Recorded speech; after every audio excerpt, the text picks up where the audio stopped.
Students, welcome to सूची biology. स्वागत है आपका सूची बायोलॉजी में। तो आज हम लोग कोई लेक्चर नहीं करेंगे। एक स्टूडेंट ने मुझसे पूछा है कि कैसे हम लोग टॉप करें, क्लास में टॉपर कैसे बने या फिर किसी एग्ज़ाम में सक्सेस कैसे कर जाए। ठीक है, तो उस पर आज हम लोग बात करेंगे और बाद में एक बहुत ही इंटरेस्टिंग स्टोरी है इसके बारे में।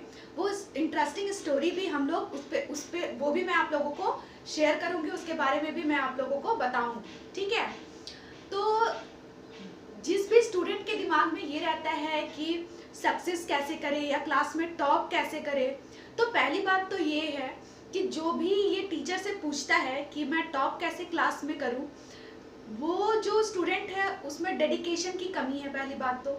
क्योंकि जो डेडिकेटेड होके पढ़ाई कर रहा है उसको तो ये टीचर से पूछने की ज़रूरत ही नहीं है कि मैं टॉप कैसे करूँगा। वो उसका डेडिकेशन ही इतना अच्छा होगा, वो सेल्फ मोटिवेटेड ही इतना रहेगा कि मुझे ये करना है तो करना है। उसको किसी की मोटिवेशन की ज़रूरत नहीं होगी, किसी की हेल्प की ज़रूरत नहीं होगी, वो खुद पर ही खुद आगे बढ़ता चला जाएगा। ठीक है, तो टॉप कैसे करना है, आपके पास फर्स्ट तो है एक रीज़न होना चाहिए कि मुझे टॉप क्यों करना है, मुझे सक्सेस क्यों होना है। तो आपके पास जो है वो एक रीज़न होना चाहिए। बहुत सारे क्लास में मैंने देखा है कि बहुत सारे क्लास में जो लड़के खास करके होते हैं वो क्या करते हैं कि अगर कोई लड़की अगर बहुत ही ज़्यादा अच्छी है, तो अगर वो मन लगा के पढ़ाई कर रही है या फिर वो पढ़ने में अच्छी है, तो लड़के जो हैं वो उसे देख के पढ़ते हैं। अपना इम्प्रेशन जमाने के लिए, अपना इम्प्रेशन दिखाने के लिए लड़के उसे देख के पढ़ते हैं।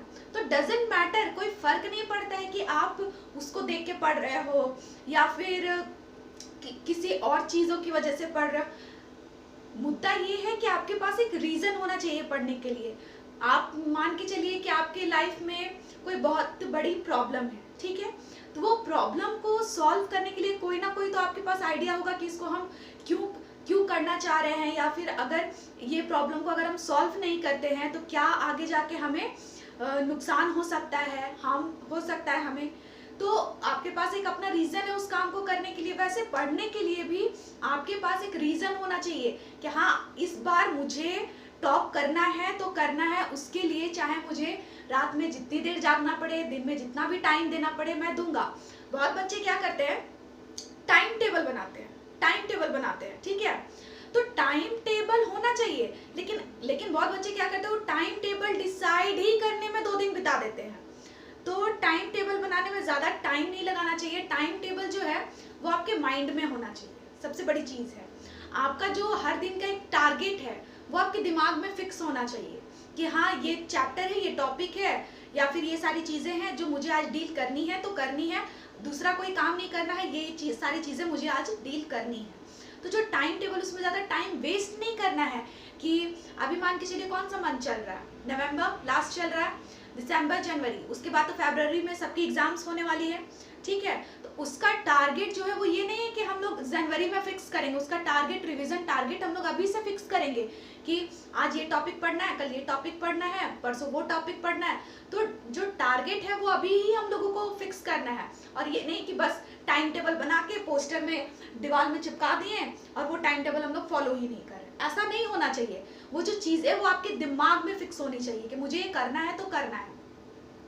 तो जो टॉपर बनना चाहते हैं क्लास में, पहली बात तो आपके अंदर डेडिकेशन होनी चाहिए कि मुझे ये करना है तो करना है।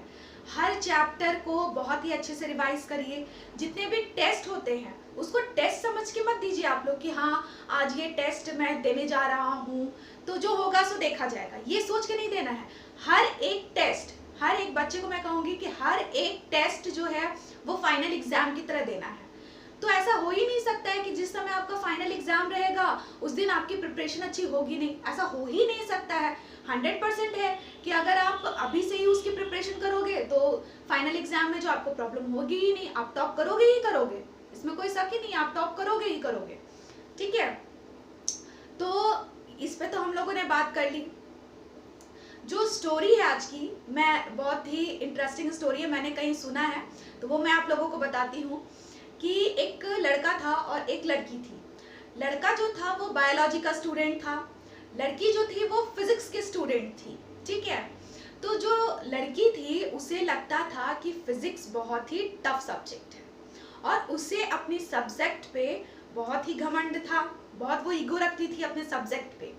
जो लड़का था वो बेचारा नॉर्मल सा लड़का था और वो बायोलॉजी का स्टूडेंट था, तो उसे लगता था कि अरे ये फिजिक्स की लड़की है, मैं बायोलॉजी का स्टूडेंट हूँ, पता नहीं ये मुझे भाव देगी कि नहीं देगी। और लड़का कहीं ना कहीं उसे लाइक करता था, ठीक है, लड़का उसे लाइक करता था, लेकिन अपनी जो फीलिंग्स होती है, अपनी जो बात होती है वो बताने से डरता था। क्यों डरता था? क्योंकि यहाँ पे जो प्रॉब्लम्स थी वो स्टेटस की प्रॉब्लम नहीं थी, यहाँ जो प्रॉब्लम थी वो सब्जेक्ट की प्रॉब्लम थी। क्योंकि लड़की जो थी वो फिजिक्स की थी, तो उसे लगता था कि फिजिक्स बहुत ही टफ सब्जेक्ट है, हम हैं सो कोई है ही नहीं, हमारे जितना हम जो टफ सब्जेक्ट लेके पढ़ रहे हैं, अरे बाकियों का क्या है, बाकी बायोलॉजी के हैं, मैथ्स के हैं, उनका तो इजी सा सब्जेक्ट है। बट ऐसा नहीं है, ठीक है। जो लड़का था वो नुक्कड़ पर रह के हमेशा उसे देखता था, लेकिन कभी उसको अपनी बात कह नहीं पाता था। और एक दिन क्या हुआ कि ऐसा मौका मिला कि दोनों फेस टू फेस आमने सामने मिले। तो लड़का जो है वो कुछ देर उससे देखने के बाद उससे बात करने की उसने कोशिश की। तो बात करने की कोशिश करने के बाद उसने कहा कि डिड यू लाइक मी? तो लड़की ने कहा नो, नो वे, मैं और तुम्हें लाइक करूंगी, क्यों? कोई रीजन तो होना चाहिए लाइक करने का। कहाँ मैं फिजिक्स की स्टूडेंट, कहाँ तुम बायोलॉजी के स्टूडेंट, हमारा कोई कंपैरिजन ही नहीं है, हमारा कोई मेल ही नहीं है। तो लड़के को ये चीज़ बहुत ही बुरा लगा कि लड़की के अंदर जो घमंड है सब्जेक्ट को लेके वो बहुत ही ज़्यादा है, वो तो मेरे सब्जेक्ट को वैल्यू ही नहीं देती है। जबकि उसको पता था कि जो बायोलॉजी है वो भी अपने आप में बहुत ही टफ सब्जेक्ट है, ठीक है, ये चीज़ लड़के को पता था, लेकिन लड़की को लगता था कि ये बहुत ही आसान सा सब्जेक्ट है।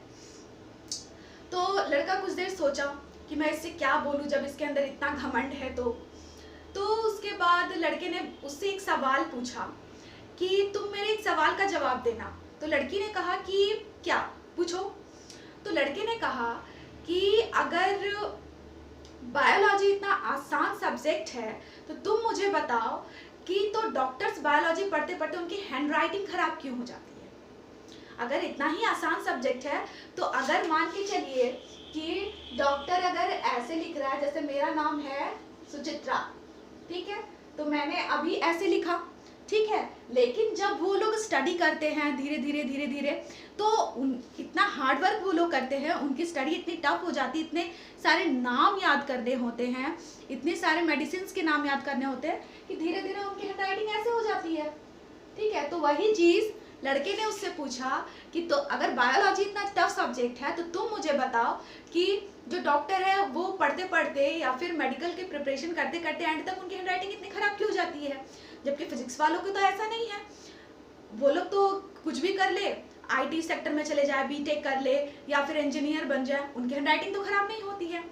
तब लड़की ने सोचा कि बंदा तो सही बोल रहा है, बंदा तो सही बोल रहा है। और लड़की जो है वो फिर निराश हो गई और उसने फिर उस चीज़ का रिप्लाई नहीं दिया, क्योंकि कहीं ना कहीं उसको ये चीज़ समझ में आ गई थी कि हर सब्जेक्ट का अपना अपना इम्पोर्टेंस है, चाहे वो बायोलॉजी हो, मैथ्स हो, केमिस्ट्री हो, हर सब्जेक्ट का अपना अपना इम्पोर्टेंस है, अपने अपने फील्ड में अपना अपना इम्पोर्टेंस है। और लड़का वहाँ से बोलकर चला गया।